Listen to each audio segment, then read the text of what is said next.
the gods of kill. Because I have something worth fighting for.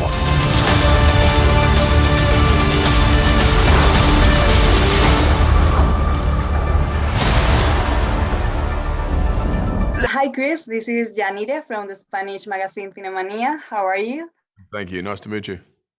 Nice to meet you too.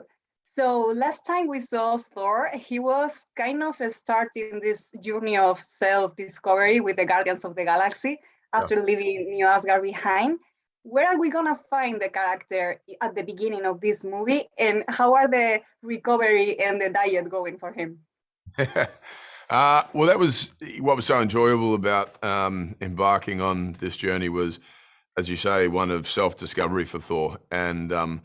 And so it really is kind of understanding what happened from Endgame to now and filling in the gaps, and seeing, what version of himself was going to be created through the experiences of hanging out with the Guardians and the sort of the quest they'd all been on together. So we really had no rules in that sense. We were able to do whatever we wanted with the character and take it in any direction. So that was the creative exploration of that was hugely satisfying. Taika Waititi actually said this movie is the craziest thing he's ever done.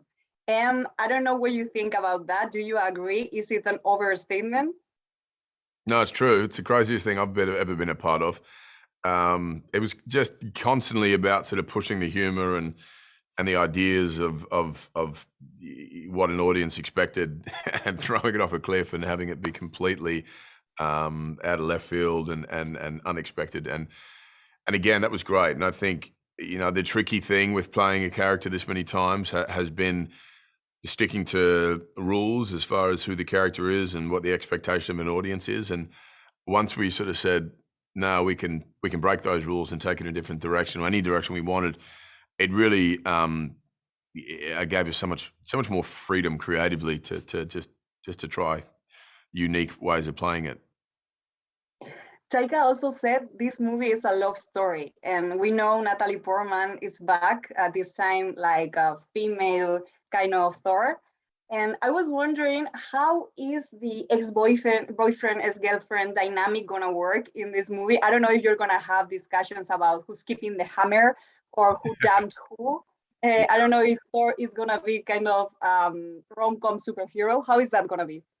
It is a kind of a rom-com superhero film, and all the questions you've asked, we had to ask ourselves, and as did the characters, and that was a lot of fun because it was quite open-ended when they separated, and we all had to sort of go back and watch the second Thor film and figure out how did they part, what actually happened again, because even when we shot that, we did different versions of did they break up, did he leave, did she leave, etc. So again, what was great about the way it ended was it really gave us options to do whatever we wanted. So there's some fun there that you'll see when the film comes out.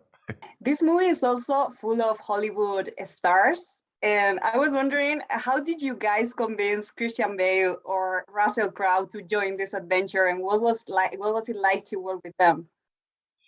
Great. Yeah, both so talented. I mean, Taika, I guess, had those conversations with them, and I'm not sure if there was a huge amount of convincing or, like most people, they were excited to jump into the universe. There's such sort of goodwill for these films now, and I think all of us have such a massive sense of gratitude for the experience and what these films have created and the world that they've created.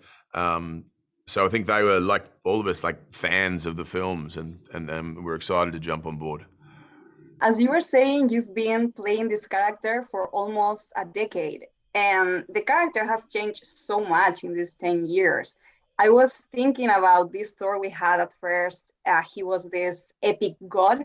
Then Ragnarok was a turning point, and we discovered this amazing, hilarious superhero. How was that journey for you, and how your connection to the character changed after Taika's approach to him? When Taika came on for Ragnarok, both of us had said the same thing, which was we were kind of, he was a little sick of what the character had been doing, and I felt a little stuck and a little, I felt like I was repeating the same emotion or same version of who the character was. And so if we're going to do another one, we did need to change it up in a big way. And I was just so thankful that I was able to do that in the third film, and then it sort of set the pace for Infinity War and Endgame and this one. I think there's the initial instinctual reaction to sort of stick to the rules and play a character the way people expect it to be played, and think you've got to sort of fit it into a box, and this is how the hero acts, and here are the expectations. But to just wipe the slate clean and start again and try whatever we wanted was satisfying, and there's a huge amount of freedom to it, which was creatively so much more fun. So I'm running out of time, Chris, but it's been a pleasure. Thank you so much, and good luck with the movie. Thank you very much. Nice to talk to you.